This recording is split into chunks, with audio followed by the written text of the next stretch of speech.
It's 1964, and the BBC, or Auntie Beeb as she was known, is already 45 years old. So far, she's given birth to one televisual child. And on April the 20th of that year, she was to find herself once again in labour. Do come on, Auntie Beeb. Stop making a fuss and push. The child was on its way, but what was it to be called? We have one television channel. Tonight, we launch a second. What on earth are we going to call it? Pipes in, pencils out. I've calculated that if we do indeed have two channels, then the current channel, BBC Television, should be known as BBC One. I've checked your calculations and they're correct. If the current channel equals BBC One, what does the new channel add up to? X to the power of minus 13. This new channel should be called BBC X to the power of minus 13. You blundered in your reduction of this fraction, you horrid little homosexual. X to the power of minus 13 cancelled out is 2. BBC 2. Can't we call it BBC Stalin? Are you a communist? This is the BBC. We're all communists, aren't we? Shh. So we're all agreed. BBC 2. That's better. 2. Cup of tea?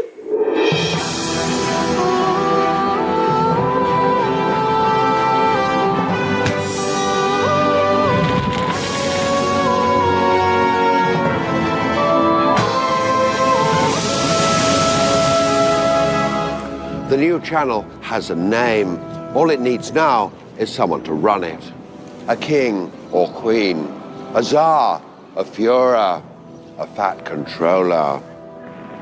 There was only one man for the job, and his name was Porky Peacock. And Porky Peacock knew exactly what Porky Peacock wanted.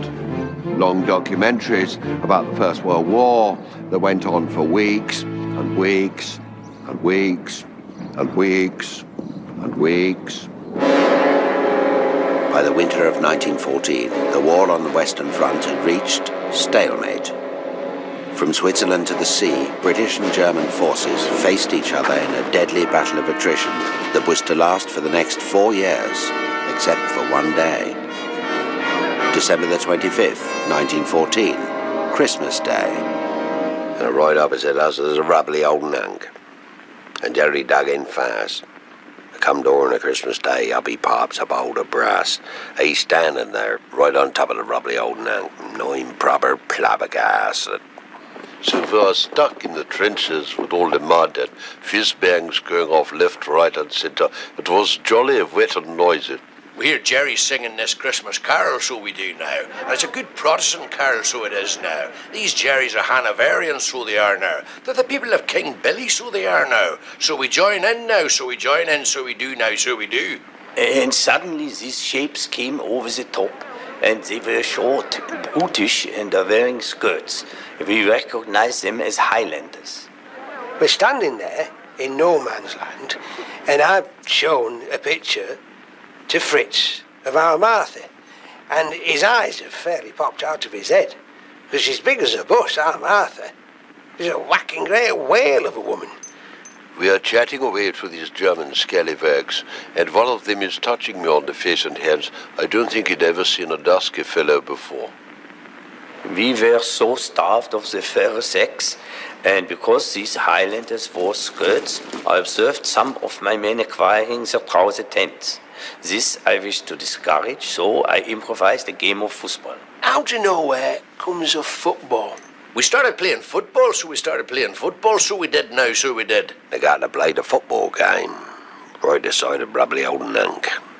It was fundamentally like polo, but without the horses. And the game ended in a 0-0 draw. That's a 1-1 at full time. A 1-1. A 3-3 draw.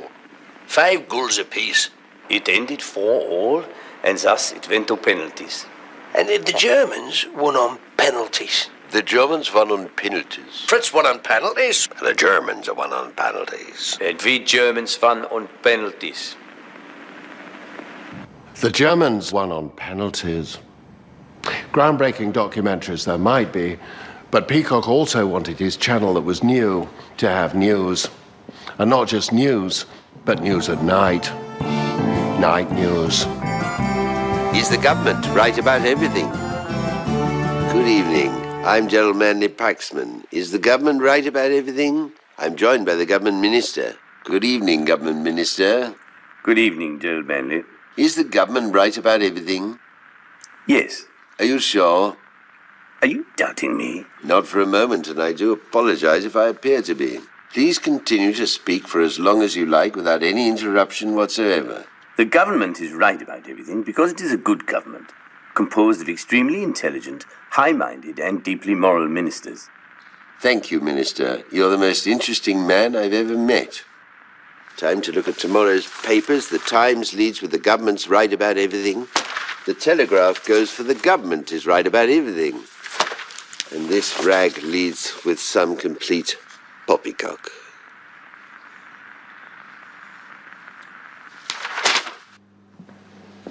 The new channel was, like its elder sibling, to be funded by the license fee. Freed from the pressures of the marketplace, it was to be very much BBC TOO, BBC Two. But it still wanted to compete with commercial ITV, and compete it did dramatically. Well, the Forsyte Saga was actually, to tell you the truth, I don't remember a great deal about it, but I was there. I'd had the wonderful idea of shooting the whole thing on a single camera with no editor. Now, I got the idea from drinking 3 bottles of wine one lunchtime at the BBC bar. Television history.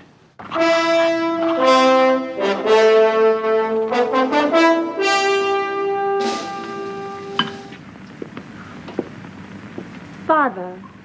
Ah, Julia, come in and sit quite close to me. A little closer, my dear. I'm worried. You work so hard, Father. What are these? Important documents for the attention of your cousin Julius, who will attend to them at 10. I'm attentive to his attentions to myself, Father. Pay no attention. His attentions are tentative. Good day, Jolyon.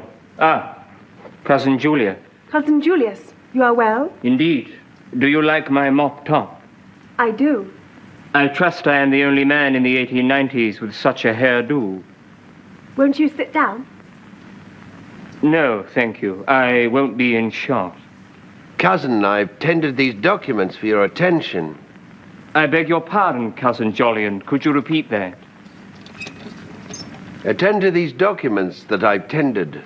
They relate to a trust fund, which I've set up for the benefit of any future children you might have, should you one day choose marriage. Marriage?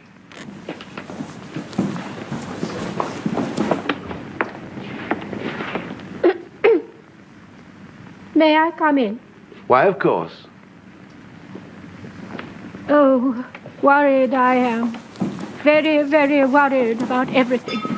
All I can do is worry, and I fear I shall die of worrying. Worry, worry, worry, endless days and nights of worry. I worry.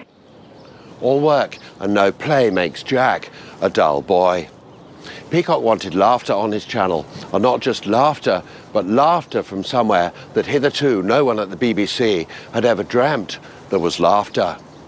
Somewhere full of dread, dirt, and depravity. The North.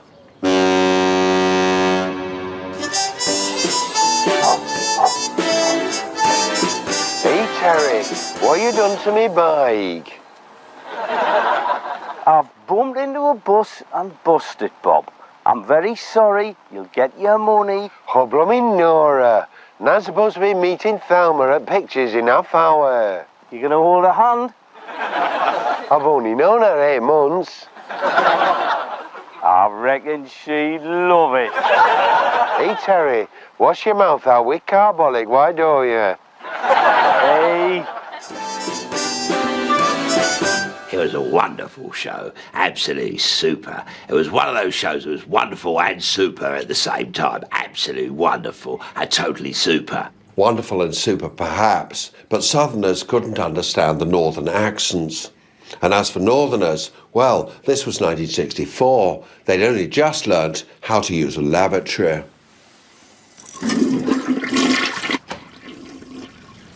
Education was still a Northerner's dream. ITV, yes. BBC Two. Ibargum, no. And this is a problem. Peacock appeared more Lord Reith than Lady Gaga. And this was the 60s, the generation of the baby boomers, or baby Gagas. Young people had been invented in 1957 by Mr. Elvis Presley, and here we were a decade later with only one programme for them, and that was Keep Still. Keep Still ran for 8 hours a day, every day of the week. One had to sit very still. If one moved at all, well... The clown was absolutely terrifying. He could talk without moving his mouth. Charlie's gonna eat your face off. Keep Still was the end for Peacock. He was booted upstairs to BBC One. His replacement, David Attenborough. And for Attenborough, it was hello, good evening, and well, I'm here, let's get on with the job. Out went night news, in came naughty nighty news. Is corporal punishment outdated? Should it be abolished in our schools? Hugh Parsley. Well, John, I believe it to be a demeaning form of punishment. So, Hubert Tuft, if I were naughty, would you cane me? I would. You have to remember it was the 60s. We were all feeling frisky all the time. Is sex a good thing? Edward Rees-Spoon. I hate sex, and so does my wife. It's horrible and stupid. How about you, Donald Hairwave? I rather like sex. So do I. I'd like to have sex with you. So would I. It's the mid-60s, and television is about to get ugly. And your start of a 10, what is the theme tune to this show? Gruesome College, Cambridge. Bing dong dong. Very ugly. Welcome to Ask the Ugly Family. This week we say hello to our ugly family from Leicester. Hello. Hello. Hello. Hello. And dare I say it, our even uglier family from Norfolk. Hello. Hello. Hello. Hello. BBC Two wanted a slice of the ugly action. Hello. I'm Professor Bill Borderline Spectrum. And I'm Dr. Fiona Firmly Spectrum. Today, we are going to be looking at one of the most exciting things in the world. Kinetic energies and electroweak interactions of pheromones. Or, as we prefer to say, L bar gamma to the mu times the quantity I delta sub mu minus 1/2 g tau dot w sub mu minus 1/2 g prime yb sub mu times L plus r bar gamma to the mu times the quantity I delta sub mu minus 1/2 g prime yb sub mu times r.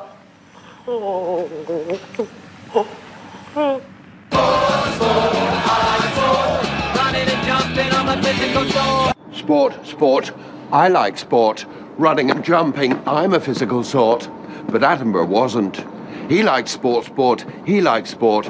But of the sitting around, drinking beer and smoking fag sort. Snooker. But snooker came with a problem that almost snookered BBC Two.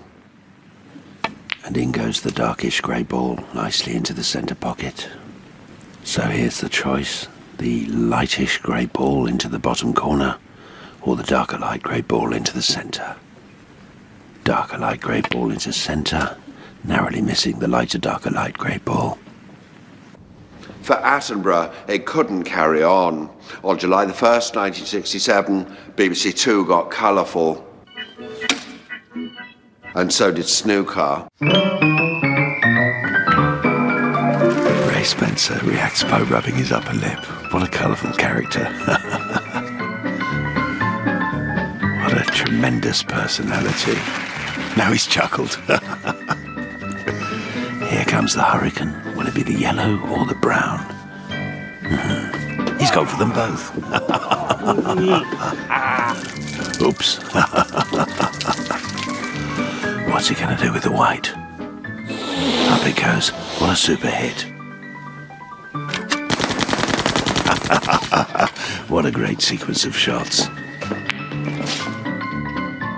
Colour television brought with it endless possibilities for grand documentaries, and there was none more grand than Jacob Bronowski's epic series, The Pottering About of Man. I'm rather a long way away from you. Now I am much closer. Now you can observe with clarity the riot of beige, which is my jacket, shirt, and tie. Now I am on top of this hillock. How did I get here? It's a mystery. Now I am much, much closer, almost too close for comfort. When one thinks of David Attenborough, one thinks of animals dying. Buffalo, zebras, pythons, and Monty Pythons. After 3 series on BBC One, Attenborough brought them to his channel to bear witness to their televisual death throes. Hello, I'd like to buy one, please. Oh, I'm very sorry we haven't got any. Now, look here, miss. Is this going to be a very long sketch? Oh, yes. You see, I'd already been to see the BBC Two people, and I said I'm not going to do any more Monty Python, and because I'm much, much funnier than all the others and much, much more popular, you better cancel it. And they said, John, we disagree. I mean, the arrogance of these people. So, just how long is this sketch going to be then? Very long indeed. I think when it's eventually ended, we'll continue to reprise it throughout the rest of the show. Oh, cool. Before reviving it every decade for the next half century. Oh, cool. When it is definitely past its sell-by date. Oh, cool. When it is a dead sketch. Oh, cool. When it is pushing up daisies. Oh, cool. No, sorry, I like that bit. Do carry on. When it has shuffled off this mortal coil. Oh, that was brilliant. When it has run down the curtain and joined the choir invisible. I never wanted to do this in the first place. I wanted to be a travel show presenter. It was the end of Python. Palin wanted to travel the world. Oh, put on a linen clothing and hang around in bazaars. Hang around in bazaars? John Cheeshop's sketch yearned for more sophisticated comedy. Come here, you stupid racial stereotype. I'm from Barcelona. I know nothing. Sorry about that. And the only female Python, Sherry Jones, Oh, gonna bash your brains out! had a sex change and became a man. They put these testicles where my vagina used to be, and rather a small cock. It's the 1970s, and time for the new channel to get serious, dramatically serious, about drama. I remember very, very clearly that I was pissed the whole time. Don't remember anything. But I was there. I commissioned a high-quality classical piece, and for that I required the best classical lecturers in the country. And I saw Ian McKellen, he was a lovely boy, but he just wasn't right. And I saw Alan Rickman, and he was a lovely, lovely boy, but he just wasn't right. And I saw Derek Jacobi, and I thought, what a lovely boy. Lovely, lovely, lovely boy. We had this wonderful chap playing Caesar. What was his name again? Lionel Lovely, Simon Super. No, Brian Blessed. I was there. The result of this collaboration? One Clavdivs. One Clavdivs? One Clavdivs.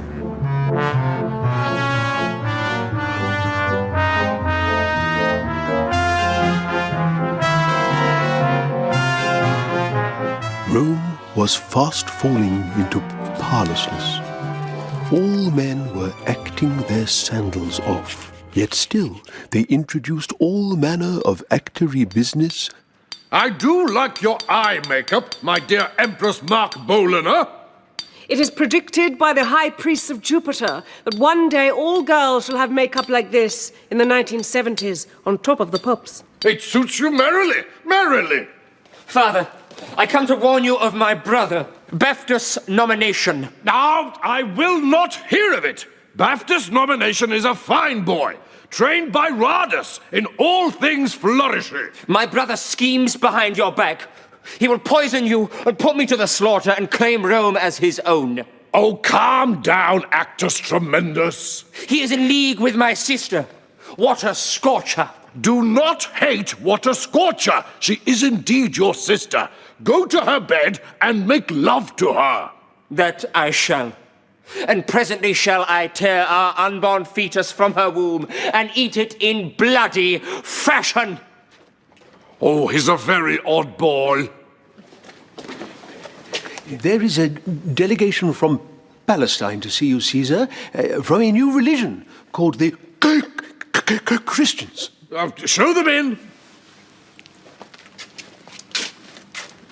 Blessed be the Brian, for he hath a loud and warming voice. Yes, yes, I'm very pleased with you. I will give you lands. Where is my governor of Palestine, Pontius Pilates? Oh, yes, I'm just finishing a class. Catstretch girls. Oh, yes, oh, I can smell it from here. He's also a very odd boy. One Clavdivs was hugely popular, but was that what BBC Two was really about? Shouldn't BBC Two be just a bit boring? Well, the BBC music department was very powerful. The music industry had to take us very seriously. And so when they came to us and said, can we have a vibrant, happening, groovy show for BBC Two, I said, no. I want something dull.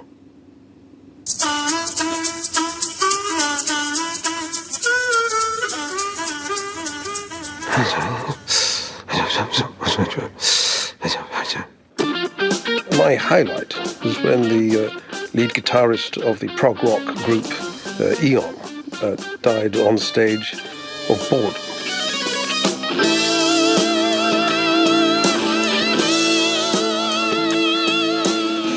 And by the time the drummer had pretty much finished his solo, the guitarist had completely decomposed. It was one of those shows that was wonderful and super at the same time. Absolutely wonderful and totally super. As the 70s wore on, rumours of a culture of sexual depravity at Television Centre began to circulate. It was decided to tackle this potential time bomb head-on primetime BBC Two. Hello and welcome to a show which could quite easily be called Would I Lie to You? Will soon be known as Call My Bluff and is currently entitled Speech Impediment, and we like it that way. And our first word is paedophile. Frank, what is a paedophile? Well, a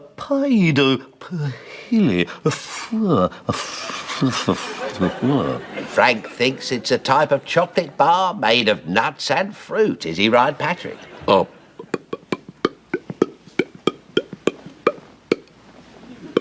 Don't. Patrick says it's a type of instrument for scraping the dead skin off your feet. Derek? Or is it, as Derek suggests, a ceremonial dress worn by German women on Maundy Thursday? And the answer is... well, you're all wrong, because there's no such thing as a paedophile. Britain was changing. There was strife, unemployment, and nationwide grumpiness. And BBC Two drama was to reflect the new Puritanism. I wanted to make a drama about the poor darling northern working classes who've been thrown onto the dole by Margaret Thatcher. And I couldn't find a single person from Oxford or Cambridge in the BBC bar who was prepared to write it. Man Alive happened to be making a documentary at the time about how marvellous I was, which I'd commissioned, when this chap burst into my office. All right, mate. Hey, go on, give us a job, mate. I can write that drama. Go on, give us a job, mate. Give us a job. Were you at Oxford or Cambridge? He was a funny, angry little creature. I rather liked him. He was a lovely boy. I'm nothing, Beryl. My life is nothing. Oh, yeah, great joke, God. Here's Michael, he's nothing. You've done your best, Michael. What more can you do? Norton? Me best's none. When I'm dead, you know what me gravestone's gonna say? Here lies none. Dust to dust, none to none. And you know why, Beryl? You wanna know why? Sir Michael! Because I haven't got a catchphrase. And without a catchphrase, you're nothing and Maggie Thatcher's broken Britain. What you doing, Michael? Sitting on the settee, eh? I could do that. Gives you a job sitting on the settee, eh? Hey, not now, Yosse. Gives you a job, Beryl. All right, Yosse, calm down. Calm down. Calm down. Calm down. All right, calm down. Hey, calm down. Hey, all right. Boys from the Black Stuff was the right stuff for the viewer, but the wrong stuff for the Conservative government. It was furious. Its anger was vented by a young MP called John Major. The British people don't want programmes like this. They want programmes without bias. They want fairness. They want to say, we want our old BBC back, and we want it now. It's not want you complete rhymes with want. The BBC was being crucified. It agreed to make a drama that would balance Boys from the Black Stuff. But who would write it? I could do that. Give us a job, go on.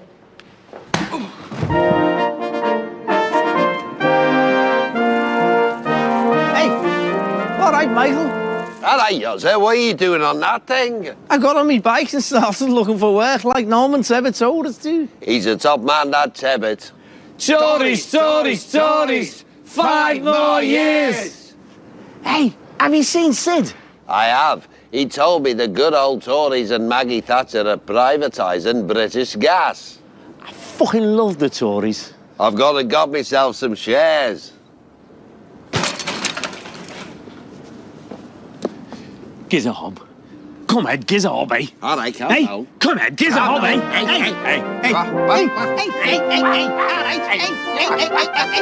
I think BBC Two had an ambivalence towards Mrs. Thatcher. Sometimes it found her frustrating and sometimes quite sexy.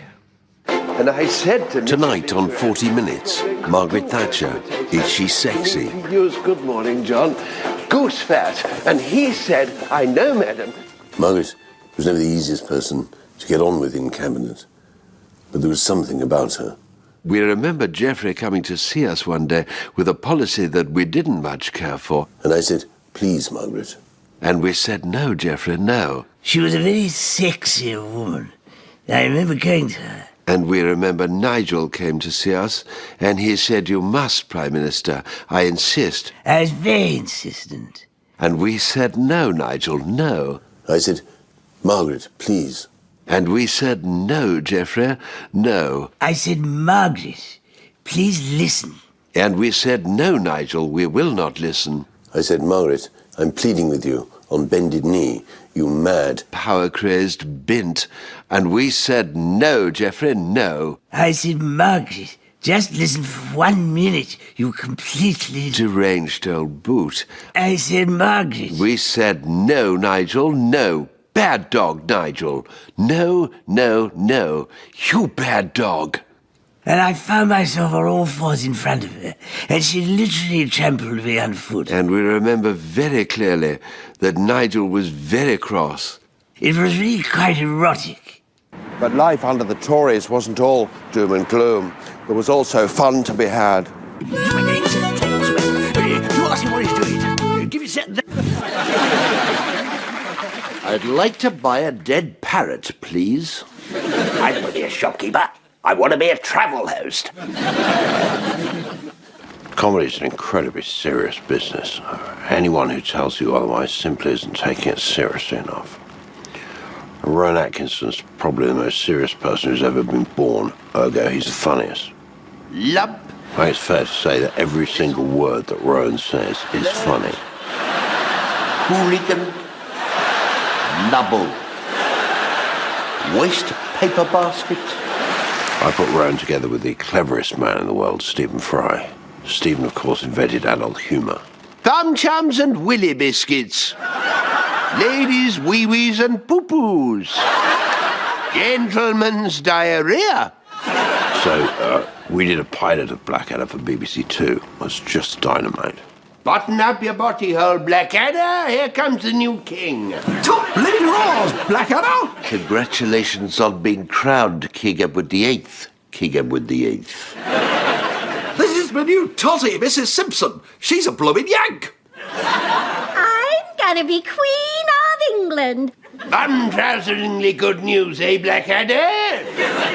Although personally, I'd prefer Bertram Russell's bloated, boil-faced brother became betrothed to your royal bigness. Gee whiz, and Perry!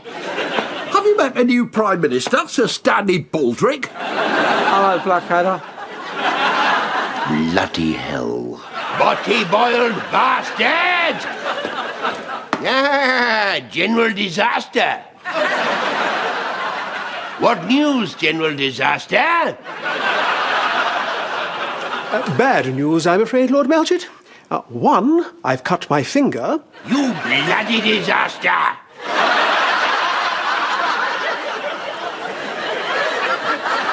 And two, Hitler has invaded the Rhineland. Top bloody hurrahs and all that. Hey! Bum. All the dash and big bugger burps, Blackadder. It was a wonderful show. Absolutely super. It was one of those shows that was wonderful and super at the same time. Absolutely wonderful and totally super. Historical comedy there might be, but there was also room for history to be dramatic.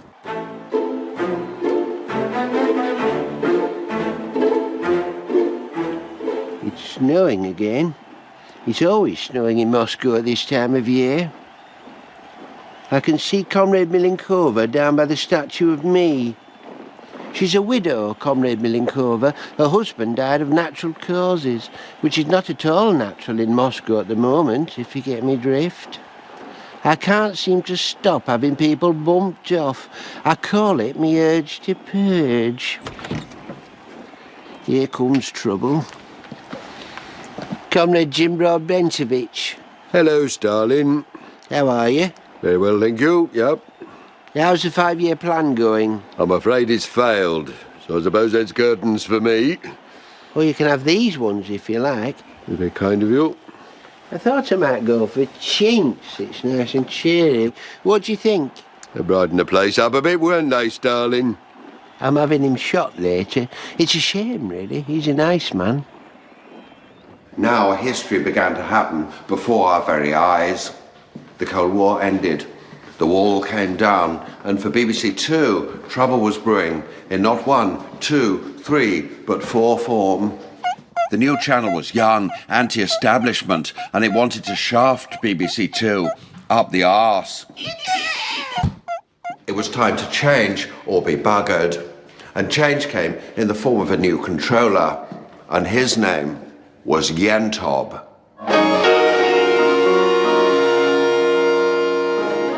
I made the Citizen Kane. Orson, oh, Orson, Yentob, Orson, friend. Yentob may have had an arts background, but he could see that Channel 4 was dumbing down fast, and he wanted a piece of the action. He needed a man with the skill to dumb down an entire channel, and he found him. Albus Dumbledore. Yentob, see salvation.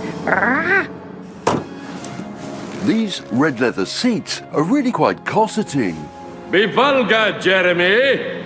Be Mockney. Oh my god. I feel like I'm in a vagina. I'm a dildo! Yentl brought his ghastly new head of comedy, Paul someone, who was a horrid little man. I didn't want all that elitist Oxbridge crap. I wanted alternative comedy, edgy comedy full of edge and edginess by ordinary working-class, middle-class people who'd failed to get into Oxbridge. Oh,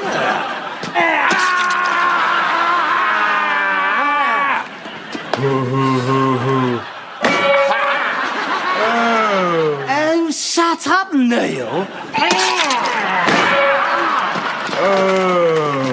Where's Mike? Hey, it's cool out there, and so am I. Somebody hit someone, for God's sake. Ha And it was all edgy comedy then. Just edge. No side, no top, no bottom, no back, no front, just edge, edge, edge. Would you like to suck my lollipop? Oh, you are awful, but I like you, young man. Young man. Yentop was successful in his quest to beat Channel 4 on its own moronic game. But he was uneasy, agitated, distressed. Yentop unhappy. High culture, he claimed. And who from the world of high culture, exiled to America and rejected there, was as alienated as Yentop? Mr. Potter. Yes. Only Mr. Potter can make Yentop happy. Yes. Yes.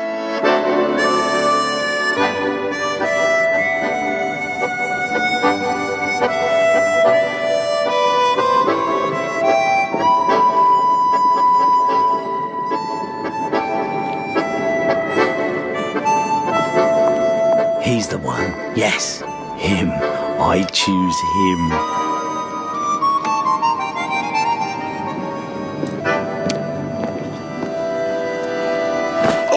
Oh, I'm sorry. I do beg your pardon. Oh, I say, how are you? Do I? Yes, last week, you remember? Yes, of course. And now it's today. So you must be on your way too?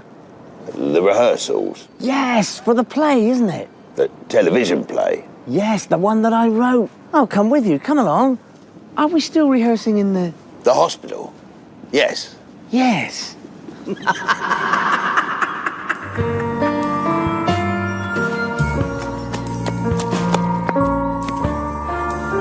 it! What are you doing? What are you doing to our Mary? I saw something. Something in the woods. Our Mary Whitehouse being porked. Right in her Forest of Dean. Look at your face. I've got cornflake eczema. And I've got Rice Krispie psoriasis. What's to be done? Maybe we could do something weird, like mime along to an old song. Good morning, Skin Game. Holland Skin Game, please, ladies. Good morning, Skin Game. Holland Skin Game, please, ladies. I done stake my main to win, and I hope my money will pay. Well, that didn't work, did it, Potter? Maybe my nephew can help. Skin complaintus, disappearus. Is he simple? There's something mouldy on your foot. It's a wart. That is the lord of all mouldy warts. Lord Mouldy-Wart killed my parents. Oh, Jesus Christ. Will my career come to this? You sold your soul, Michael.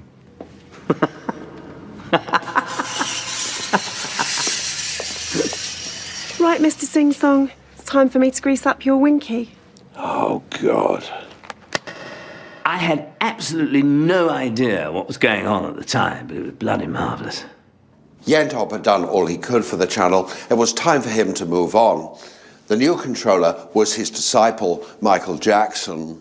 What kind of programs do you want to commission? What about current affairs? I want a sketch show that's very, very fast.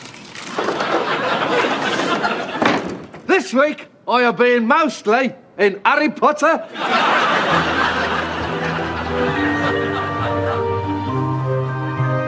The trouble with you lot is, you can't act. I'll get me cloak. Harry Emery. Enfield. Same thing. Why weren't you in the Fast Show? Oh, well, Paul Whitehouse and Charlie Hickson were in your show. Why weren't you in theirs? I didn't really want to be, so... Did they ever ask you? No. Were you disappointed by the lack of BAFTAs that your show got? Not at all. No, I never really think about awards.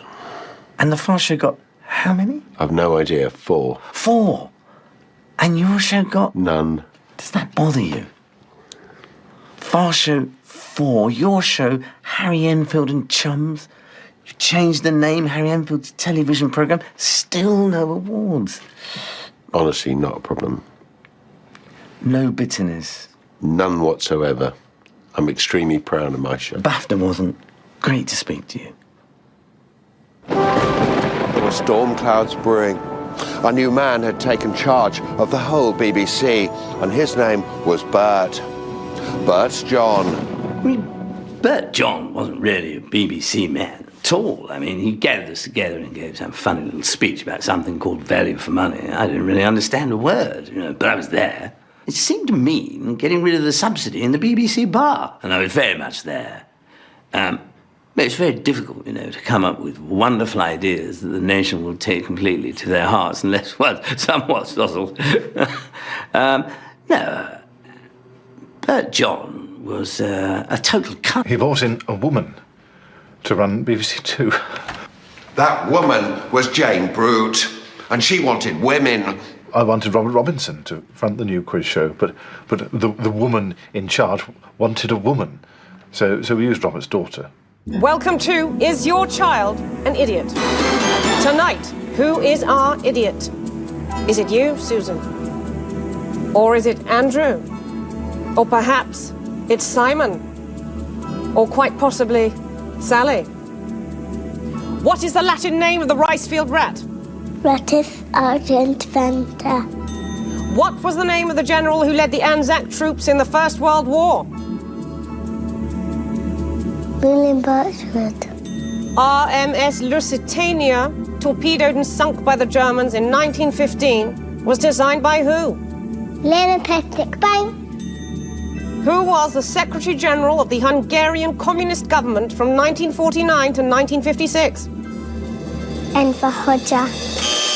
Oops. Oh dear. And at the end of that round, Sally. You think Hungary and Albania are the same, do you? The Hungarian dictator was? Mateusz Rákosi. Knowing the answer now doesn't make you any less of a moronic buffoon, any less of a cretinous dolt. Sally, you are an idiot. Goodbye.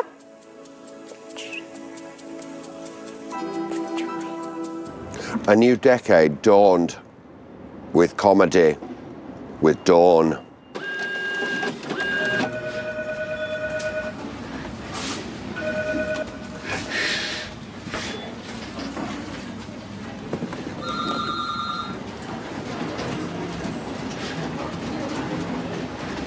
Katanga. I like shagging dead people. Don't like shagging because they're dead, yeah? I like shagging dead people. Look from Dorn. Joke. I most certainly do not like shagging dead people, obviously. Only done it once. It was impersonal. Look from Hobbit. Dorn. Hobbit. As the noughties dragged on, a new threat loomed. Recession. Money was tight. It was time for BBC Two to make programmes about nothing at all. Grumpy old bores are minor celebrities with absolutely nothing interesting to say about how there's too much plastic packaging. I find plastic packaging terribly difficult to open. You always have to pop all the bubbles on bubble wrap. It's quite addictive. I mean, what's going on? You go to buy a cucumber and it's covered in a condom. And you end up slashing at the plastic packaging with a knife, and you cut your bleeding finger. Well, sometimes it takes my servants hours to get the packaging off the many important things that arrive for me every day, which makes me quite grumpy. I mean, all this plastic packaging is a pain in the arse, isn't it? Grumpy old bores will say obvious things about anything for the money. Now talk about reading glasses. They make you look like you got 4 eyes. What's wrong with contact lenses? Contact lenses? They're so hard to get in your eyes. Laser surgery's the thing. And just when you've had enough of grumpy old bores, they bring on grumpy old bags. I mean, why do we even need this World Wide Web anyway? And they won't even take money on the buses anymore. You have to have a scallop card, is it? And my grandson, he's always messing If around. BBC Two was hitting the depths, it didn't want you to think so. In came a late-night arts show. It was to be more of a pseudo-intellectual snack than a delicious Donish dinner. It was dark, bitter, and thinly spread. Smarm night. Hello, I'm Mark Egghead. This week, The X Factor. Simon Cowell et al. David Ponce. Well, I've never actually irked the X Factor. I've never irked Simon Cowell, and I've certainly never irked Louis Walsh. Yeah, it's a solid Please, let me finish, and I hope that I'm spared any more of this lamentable irk. Well, the minor, it's Paul Pauling. Betrayal, Working Class, Bread and Dripping, Ian Curtis, Prince of Fate. Tom Pauling. Well, I rather liked it. But surely Sharon Osbourne and Louis Walsh.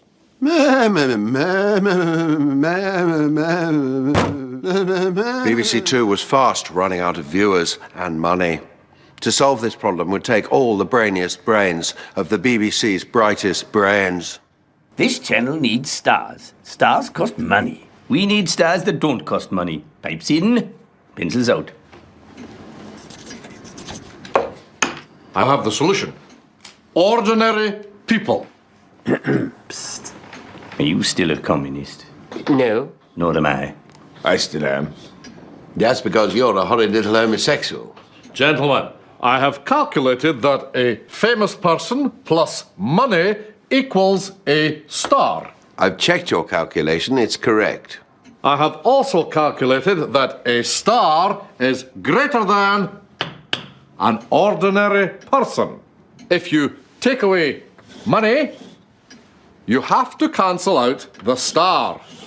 But you're left with a famous person who is greater than an ordinary person.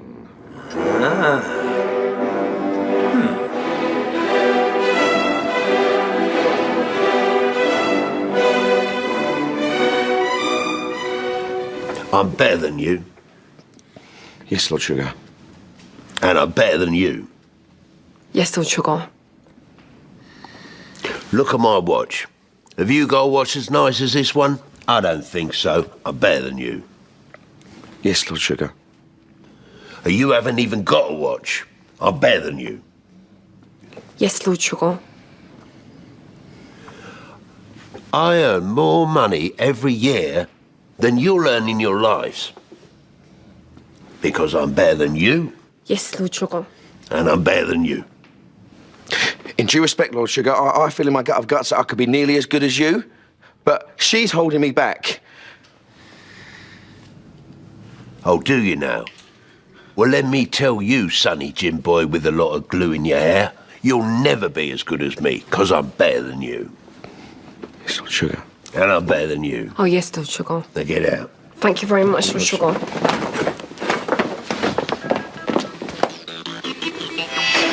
Simon is cooking for 3 very important people. They're better chefs than Simon. They're better people than Simon. They're all better than him.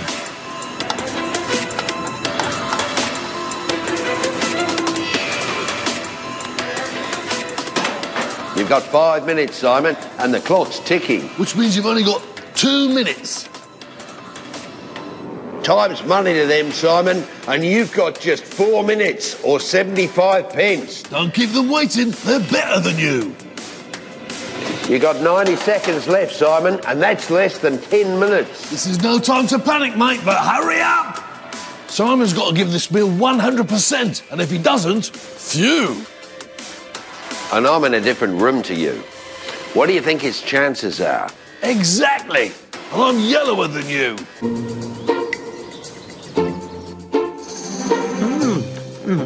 They do look absolutely marvellous. Not a hint of a soggy bottom. What a clever little ordinary person you are. Wouldn't I make a wonderful queen? And I'm better than you. 50 years ago, this cathedral of programme making brought joy to the great unwashed. I like television. I like Bruce Forsyth. I like Doctor Who. I like Coronation Street. How different television looks today. I like Bruce Forsyth. I like Doctor Who. I like Coronation Street.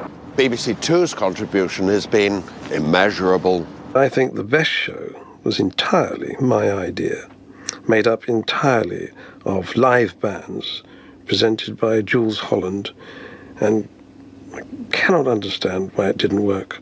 Ladies and gentlemen, a very warm welcome to Earlier with me, Jules Holland, the only breakfast show, of course, with all live bands. And what a treat, Jeff Beck. Jeff, perhaps if I could prod you awake, little poke there. No, but never mind, because in reserve it's Klaxons, that's right. And no definite signs of life, but never mind. It's live TV. We move on. Round here in a great suite, reminiscent of the Mississippi, of course, the Mississippi Delta, birthplace of the blues too. The wonderful, charming, and wide awake Damon Albarn. Go away. I'll keep that thought uppermost in my mind, and as I come round here, I can see in the gloom a friend of the show over in the corner of the studio, Roland Rivron. But first, we must traverse the sleeping Chrissy Hind, ladies and gentlemen. So I'm going to move here. Come along. And a joy of joys. Who's this here? It's Roland Rivron. Roland Rivron, ladies and gentlemen. Hootenanny. Yeah, and that, yes. And I see that you've brought your dog, Rover Rivron. Rover Rivron, ladies and gentlemen. Now, what type of dog is Rover Rivron, Roland Rivron? It's a Yorkshire Terrier, Jules. Well, that is quite fascinating and really much more reminiscent of breakfast television. Thank you very much. I think in drama, I'm most excited about our new Scandinavian series and the director of The Killing.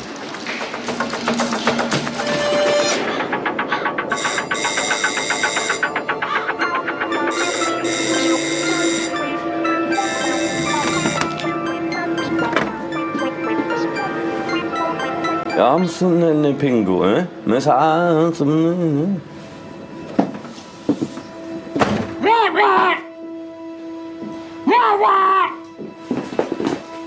Har vi laven där tack och lov för den där pingo.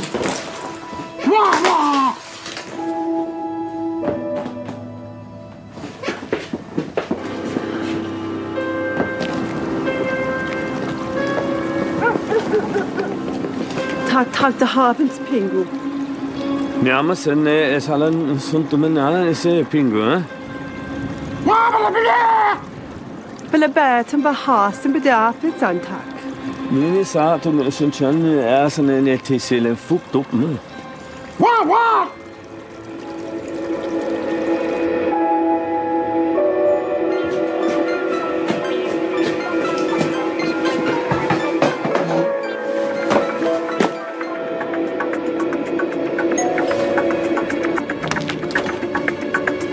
Casa da Pau Picco.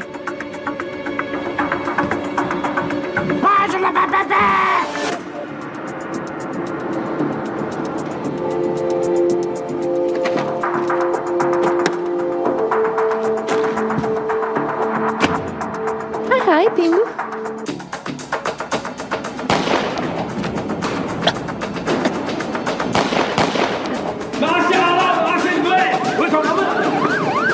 Tack det hart pingo. Lägen Mädchen tar den där pingo. Då har jag bara hört då har det med mig.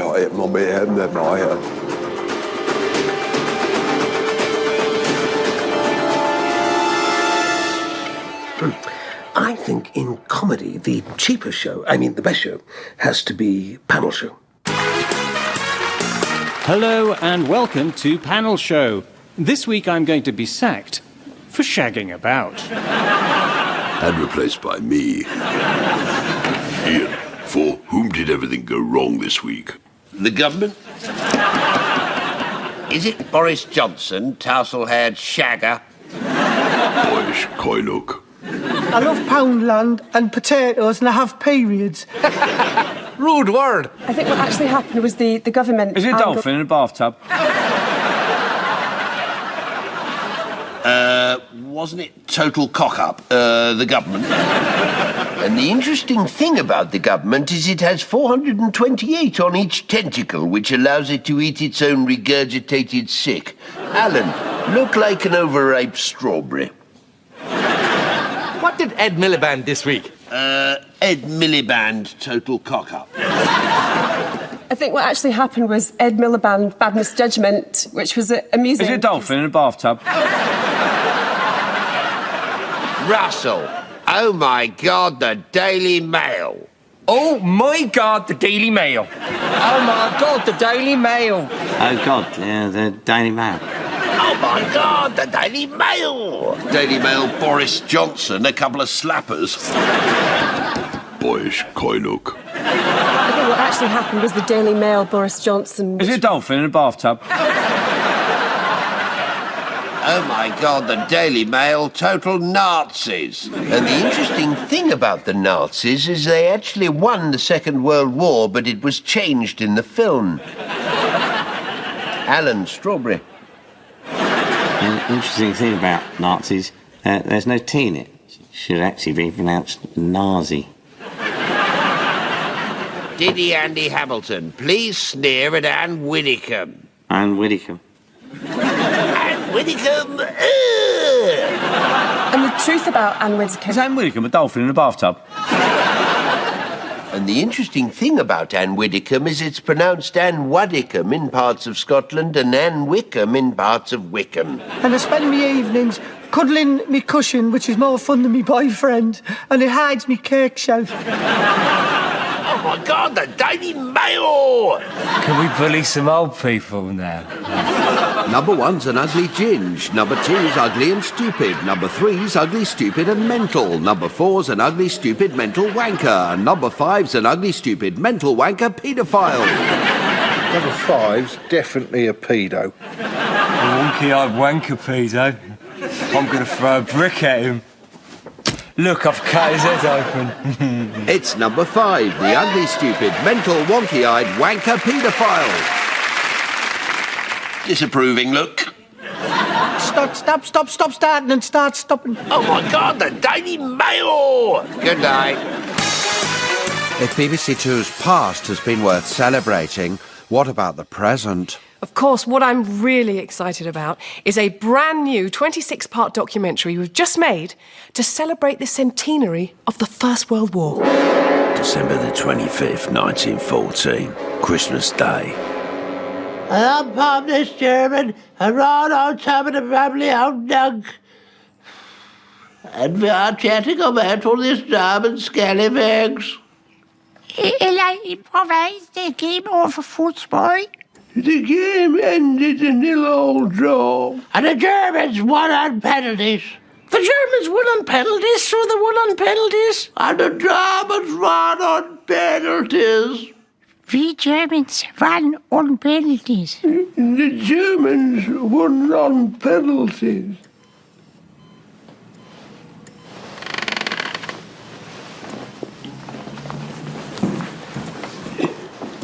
I've got wandering hands.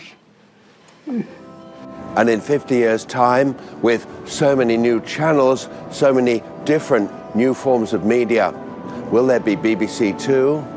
And if there is, will there be BBC Two too?